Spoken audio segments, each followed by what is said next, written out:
São 3 da manhã e você tá encarando a luz amarela da geladeira aberta de novo, não porque tem fome, mas porque a sua boca é o único lugar onde você ainda consegue enfiar alguma coisa pra ver se o peito para de apertar.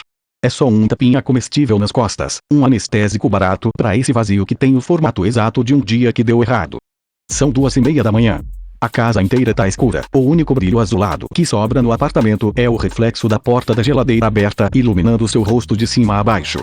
Você não tá com fome. Não tem nenhum buraco no estômago, nenhum ronco, nenhuma urgência física. O jantar foi às 8, arroz, feijão, o restinho da carne da véspera. Mas os seus pés te trouxeram até aqui no piloto automático, como se houvesse um imã invisível costurado na sola da sua pantufa. Você abre a gaveta de cima do armário da cozinha, aquela onde ficam os esconderijos estratégicos, e a sua mão tateia no escuro até achar o pacote de biscoito recheado que estava guardado para emergências que nunca chegam. Senta na beirada da pia mesmo, com a luz forte da geladeira queimando a vista, e come o primeiro biscoito quase sem mastigar. Só pra ver se passa. Passar o quê? Essa é a grande questão. Porque a gente tem um dicionário inteiro inventado para disfarçar o que realmente tá acontecendo dentro da gente, mas na hora H, o corpo é muito mais literal do que a nossa cabeça orgulhosa aceita admitir. A gente diz que tá com vontade de doce, que o dia foi longo, que o cérebro precisa de um carbozinho para religar os neurônios, que merecia um agrado depois de tudo que aguentou nas últimas 16 horas. Mas a verdade é que tem uma barulheira esquisita no peito. Um eco, um vazio que não tem formato de comida, mas que a gente tenta entupir com qualquer coisa que tenha textura e passe pela garganta. É como se a boca virasse a única porta de emergência de um prédio que tá pegando fogo lá no fundo, mas a gente finge que só foi ali embaixo comprar pão. A cena é tão banal que a gente nem repara mais na coreografia. Você chega em casa depois de um dia em que nada de dramático aconteceu, ninguém gritou, ninguém chorou, nenhum meteoro caiu na sala, mas você saiu de lá com a sensação de ter carregado um piano nas costas morro acima. O corpo tá tenso, o maxilar travado de tanto segurar a respiração sem perceber, os ombros colados na orelha. Aí você cruza a porta de casa, joga a chave no aparador, larga a bolsa no sofá e, antes de tirar o sapato, os seus olhos já começam a fazer a varredura do ambiente em busca de um alvo. A frigideira esquenta um resto de pão com queijo, a colher afunda no pote de sorvete que já tá na metade, o pacote de salgadinho faz aquele barulho estalado no silêncio da noite. Não é gula. A gula tem alegria, tem festa, tem excesso consciente. Isso aqui não. Isso aqui é anestesia de farmácia de plantão. O Epicuro, que era um sujeito grego que morava num jardim e passava boa parte do tempo tentando entender por que cargas d'água a gente sofre tanto por pouca coisa, dizia uma frase que parece simples demais até a gente esbarrar nela numa terça-feira qualquer.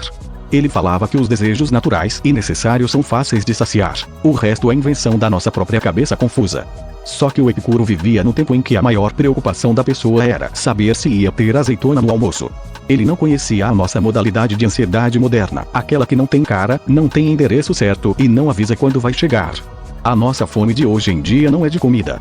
É uma fome de silêncio interno, de pausa de verdade, de parar de sentir essa vibração constante no celular e no peito ao mesmo tempo. E é aí que entra a comida, coitada.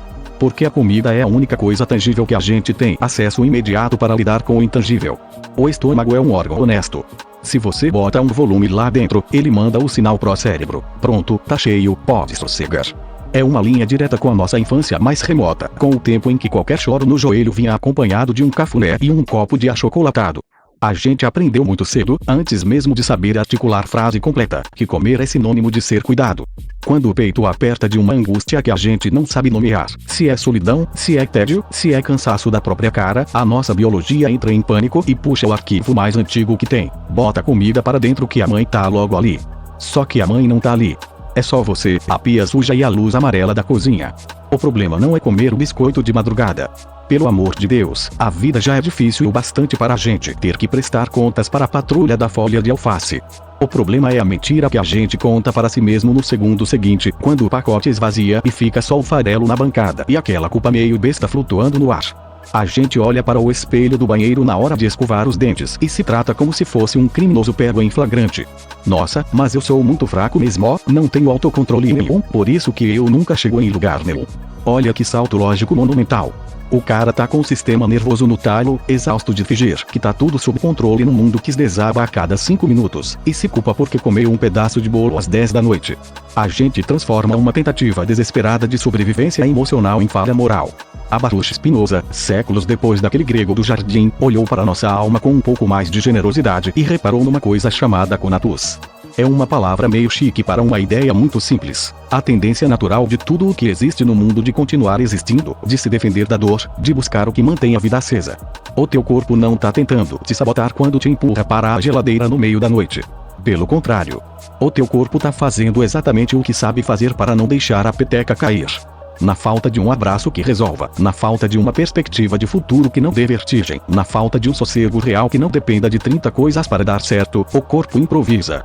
Ele diz: já que ninguém vai vir aqui desligar a sua cabeça, deixa que eu coloco esse doce aqui na boca para ver se o seu cérebro foca em mastigar em vez de entrar em colapso. É um mecanismo de defesa tão antigo quanto a fome, mas que a gente insiste em tratar como desvio de caráter. A gente olha para o pacote de biscoito aberto na bancada da pia às 2 da manhã e se enxerga como um fracasso ambulante, como se o problema principal fosse a falta de disciplina, e não o fato de que a vida real está pesando demais nas costas e a gente não tem onde apoiar o fardo. Epicuro, que entende bastante de dor e de como a gente tenta anestesiar o sofrimento com coisas que parecem fáceis, dizia que os desejos vêm em 3 pacotes. Os naturais e necessários, que são basicões como comer quando a barriga ronca e beber água quando a garganta seca. Os naturais mas desnecessários, como querer comer uma comida gostosa no dia ruim. E os que são puramente vazios, inventados pela cabeça da gente quando a gente se perde nas próprias fantasias de como a vida deveria ser. O problema é que a nossa época misturou tudo isso numa maçaroca só. A comida deixou de ser o combustível simples para virar o único atalho rápido para o alívio emocional que sobrou no estoque. Quando o mundo lá fora cobra uma eficiência que a gente não tem de onde tirar, quando a conversa com a família ficou áspera e ninguém quer ceder, quando o dia passou voando e a única coisa que sobrou foi o cansaço que não sai no banho, a geladeira é o único lugar da casa que continua com a porta aberta, acesa, esperando por você sem fazer perguntas difíceis. Ela não quer saber por que você está triste, não pede justificativa para o seu mau humor, não exige que você seja produtivo, inteligente, interessante ou agradável.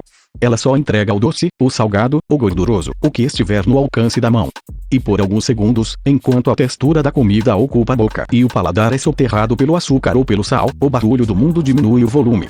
O erro não é usar a comida para se consolar. O erro é achar que a gente devia ser de ferro e dar conta de tudo mastigando o vento.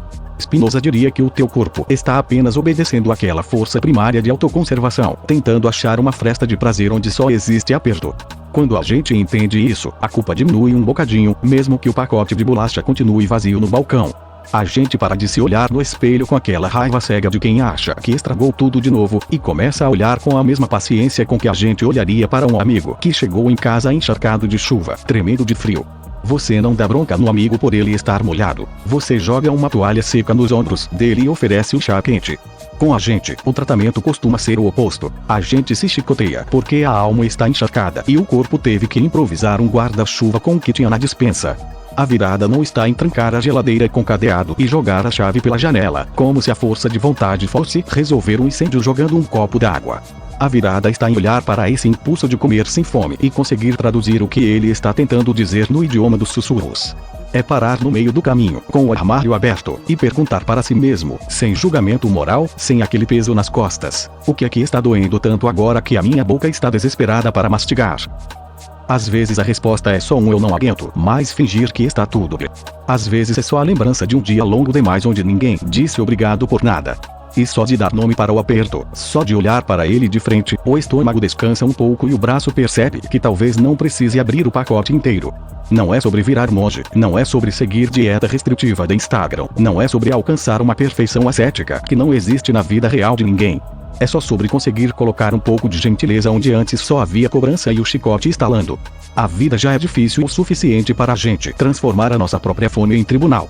Da próxima vez que o pé for sozinho até a cozinha no escuro da madrugada, tenta não olhar para o chão com vergonha. Acende a luz fraca, respira fundo, aceita que o dia foi casca de ferida, e lembra que o teu corpo só está tentando cuidar de você do jeito meio torto que ele aprendeu a fazer. É isso. Dá o teu desconto, fecha a porta do armário, e vai tentar dormir. Amanhã o mundo inventa novos jeitos de cobrar, mas hoje você já fez o que deu. Essa voz é sintetizada. A ideia, não. Deixa o link aí.